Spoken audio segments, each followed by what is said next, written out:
Sneaky अपनी पूंछ की तरफ देखता है और चौंक जाता है। वहां हल्की नीली ट्रू क्यूआई बह रही थी। उसे विश्वास ही नहीं होता कि इतनी मेहनत और पसीना बहाने के बाद आखिरकार उसने परफेक्ट फाउंडेशन एस्टैब्लिशमेंट हासिल कर ही लिया। वो उत्साहित होकर बार बार चेक करता है कि कहीं यह कोई अप्रैल फूल्स प्रैंक तो नहीं।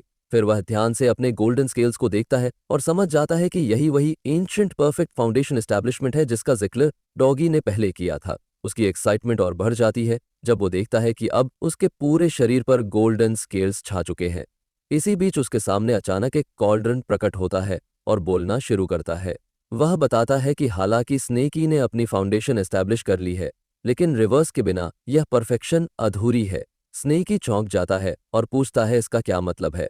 कॉल्ड्रन कहता है कि जब तक उसकी भौं पर रिवर्स स्केल नहीं उगता तब तक वह हमेशा सिर्फ एक सांप ही रहेगा। यह सुनकर स्नेकी कंफ्यूज हो जाता है और पूछता है कि यह रिवर्स स्केल क्या है और उससे डिटेल में समझाने की विनती करता है। मगर कॉल्ड्रॉन धीरे धीरे फीका पड़ने लगता है और स्नेकी के अंदर लौटते हुए बस इतना कहता है कि उसे खुद ही इसे कंप्रहेंड करना होगा। स्नेकी झुंझलाकर पूछता है कि बिना गाइडेंस वो कैसे समझ पाएगा। चाहता है कि कॉल्ड्रॉन सीधे सीधे समझा दे, लेकिन वो फिर अंदर चला जाता है जिससे स्नेकी को लगता है जैसे ये जानबूझकर उसे परेशान कर रहा है। वो खुद को शांत करता है और आगे बढ़ने लगता है। उसे एहसास होता है कि अभी कॉम्बैट पावर के दूसरे पहलुओं को मजबूत करना जरूरी है। वो सोचता है कि अगर सब कुछ असफल रहा तो एनलाइटमेंट के लिए पहाड़ से नीचे जाना ही पड़ेगा। समय बर्बाद किए बिना वो अपने पपट समन करता है और अर्थ पपट टेक्निक से उन्हें मजबूत करने का फैसला करता है। साथ ही वो आइस फायर जायंट एलिफेंट के टस्ट को पीसकर सॉर्ड्स बनाने की योजना भी करता है। जैसे ही वो काम शुरू करता है उसे तुरंत थकान महसूस होती है और वो मानता है कि यह बहुत कठिन है। सही इक्विपमेंट या रिफाइनिंग फर्नेस के बिना यह लगभग असंभव है। वह अपने मन में मजाक करता है कि बेयर हैंड से टस्कस ग्राइंड करना वैसा है जैसे चॉपस्टिक से चिप्स खाने की कोशिश करना सीधा दर्द। फिर भी वह जानता है कि उसके पास बस अपने गोल्डन स्केल्स पर भरोसा करके थोड़ा थोड़ा पीसने का ही ऑप्शन है। एक हफ्ते बाद का सीन, स्नेकी अपने चेहरे से पसीना पोंछते हुए चैन की सांस लेता है। आखिरकार उसने काम पूरा कर लिया है। उसके सामने आइस फायर एलिफेंट टस्क से बनी दो तलवारें रखी थीं, लेकिन जैसे ही वह उन्हें प्रैक्टिस करता है उसे कंट्रोल करने में नाकाम रहता है।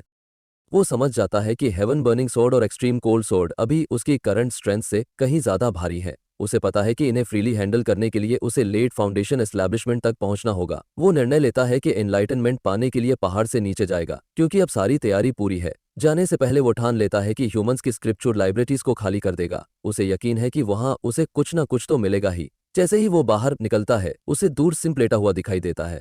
सिंप उसे देखकर खुश हो जाता है और कहता है कि स्नेकी आखिरकार सिक्लूशन से बाहर आ गया। स्नेकी उसे पेट के बल लेटा देखकर पूछता है क्या वो धूप सेंक रहा है। फिर खुद ही सिर हिलाकर बताता है कि हाँ, वो अब बाहर आ गया है और नीचे पहाड़ की तरफ जाने की तैयारी कर रहा है। यह सुनकर सिंप उत्साहित हो जाता है और पूछता है क्या वो भी उसके साथ चल सकता है, क्योंकि उसने भी अभी फाउंडेशन एस्टैब्लिश की है और कुछ लोगों से हिसाब बराबर करना है। स्नेकी मान जाता है लेकिन शर्त रखता है कि उसे उसके लीड में चलना होगा। वो कहता है कि पहला टारगेट पर्पल मिस्ट गेट है क्योंकि उनकी डिफेंसेस सबसे कमजोर हैं और उन्हें आसानी से तोड़ा जा सकता है। सिम तुरंत मान जाता है जैसे कोई ओवर एक्साइटेड साइडकिक। स्नेकी सोचता है कि यह लड़का शुगर रश वाले बच्चे जैसा है, लेकिन फिर भी उसे साथ ले लेता है। रास्ते में चलते हुए सिम बताता है कि उसकी फाउंडेशन ब्रेक थ्रू के दौरान कई अजीब चीजें हुई और वो तो लगभग मर ही गया था। स्नेकी जिज्ञासु होकर पूछता है कि क्या हुआ।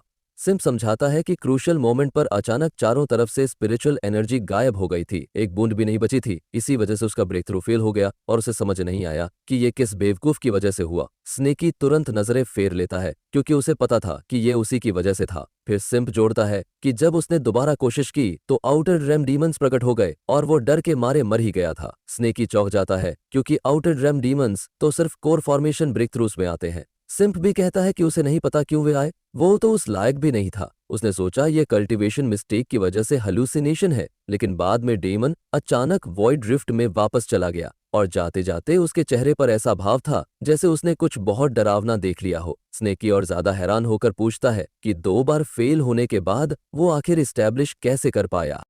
सिम बताता है कि यह सब बिल्की की वजह से हुआ। उसने फाउंडेशन एस्टैब्लिशमेंट पिल रिफाइन की थी और उसे टेस्ट करने के लिए दिया था। यह सुनकर स्नेकी उसे घूरने लगता है। सिम पूछता है क्या हुआ, तो स्नेकी पूछता है कहीं उसे कोई साइड इफेक्ट्स तो नहीं हो रहे। तभी सिम को अचानक याद आता है और शौक में कहता है कि वह तो भूल ही गया, अब उसे तुरंत प्रैक्टिस करनी होगी। स्नेकी आभरता है और सोचता है कि यह लड़का हमेशा जरूरी बातें भूल जाता है। दोनों पर्पल मिस्ट गेट पहुंचते हैं लेकिन वहां सब खाली पड़ा था।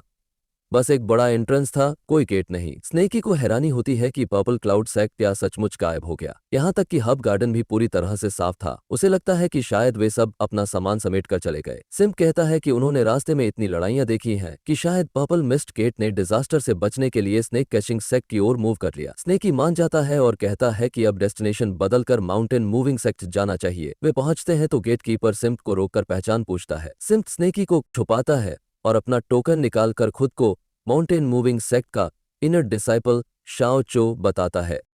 गेटकीपर चौंक जाता है और पूछता है कि क्या वो अभी भी जिंदा है। सिम्प उलझन में पूछता है कि किसने कहा कि वो मर गया है। गेटकीपर बताता है कि पिछले साल हुआ यूनटियन ने उसे ढूंढा था और वो आधा साल डीप माउंटेन्स में गायब रहा, इसलिए सेक्ट ने उसे डेड घोषित कर दिया और उसकी बिलोंगिंग्स रिलेटिव्स को दे दी। सिम्प गुस्से में आ जाता है और कहता है कि उसके कोई मॉर्टल रिलेटिव्स हैं ही नहीं। गेटकीपर बताता है कि ये सब एल्डर क्यू ने संभाला था, जो पर्पल मिस्ट गेट की फीमेल कल्टीवेटर है। यह सुनकर सिम्प गुस्सा हो जाता है और बदला लेने का ठान लेता है। स्नेकी सोचता है कि इसका गुस्सा गेमर के रेज बार से भी तेज भरता है। सिम्प मुट्टियां भींचता है और सोचता है कि किसी का चेहरा अब फ्री नकल मसाज सर्विस पाएगा। इसी बीच एक्सओ चो की केव ड्वेलिंग के अंदर शुचन और शुमे बातें कर रहे होते हैं। शुमे कहती है कि लोग माउंटेन मूविंग सेक्ट की स्पिरिचुअल एनर्जी की तारीफ करते हैं और आज सच में ये अद्भुत लग रही है। शुचन उसकी तारीफ करता है और कहता है कि मी का मूव बहुत स्किलफुल था। शुमे गर्व से बताती है कि एल्डर क्यू को ड्वेल कल्टीवेशन से जीतना और शाह चो की केव ड्वेलिंग पाना एक ब्रिलियंट आइडिया था। वो हंसते हुए कहती है कि अब से एल्डर क्यू, शुचन और वो तीनों ट्रिपल कल्टीवेशन करेंगे। तभी अचानक केव ड्रिलिंग का गेट टूटकर खुल जाता है। शुमे गुस्से में पूछती है कि कौन उसकी केव ड्रिलिंग में घुसने की हिम्मत कर रहा है। धुएं में से शाओ चो का फिगर दिखाई देता है। शुमे शौक में पूछती है क्या वो सचमुच जिंदा है, मगर फिर वो कॉन्ट्रैक्ट निकालकर हंसते हुए कहती है कि अब ये ड्रिलिंग उसकी है। वो अहंकार में पैर बढ़ाकर कहती है कि अगर वो घुटनों पर बैठकर उसके पैर चाटे तो शायद वो उसे यहीं रहने दे।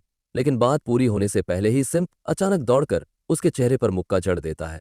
चूमे दीवार में जा टकराती है और उसके दांत टूट जाते हैं। शाओचन शॉक में रह जाता है और फाइट करने की कोशिश करता है, मगर सिम्प उसे भी वैसा ही पंच मारकर गिरा देता है।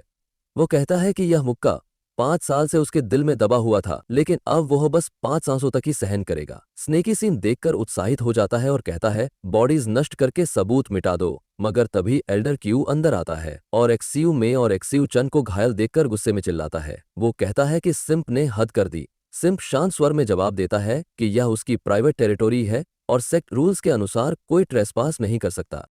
एल्डर क्यू गुस्से में आकर हमला करता है, लेकिन सिम्प अपने नंगे हाथों से रोक लेता है और बताता है कि वो भी अब फाउंडेशन एस्टेब्लिशमेंट पर पहुंच चुका है। एल्डर क्यू शॉक हो जाता है कि 1 साल से भी कम समय में उसने ये लेवल हासिल कर लिया। उसे याद आता है कि क्यूआई कंडेंसेशन में रहते हुए भी उसने हुआयुनटियान को चोट पहुंचाई थी। सिम्प लड़ाई से निकलने लगता है। एल्डर क्यू से रोकने की कोशिश करता है, लेकिन सिम्प अनसुना कर आगे बढ़ जाता है। स्नेकी हैरान होकर पूछता है कि उसने एल्डर क्यू को क्यों नहीं मारा, जबकि अब यह आसान था। सिम्प शांत स्वर में कहता है कि अभी उसे मारना उनके लिए और मुश्किलें खड़ी करेगा और स्नेकी की जरूरतें पूरी नहीं होंगी। स्नेकी इंप्रेस होकर मान लेता है और कहता है कि उसने सिम्प के लिए रिस्पेक्ट गेन कर ली। सिम्प मुस्कुराकर कहता है कि उसने ये सब स्नेकी से सीखा है और उसे बेस्ट कहकर कॉम्प्लीमेंट देता है। स्नेकी उसे जल्दी से काम पूरा करने और एल्डर क्यू को रात में मारकर भागने की योजना बनाने के लिए कहता है।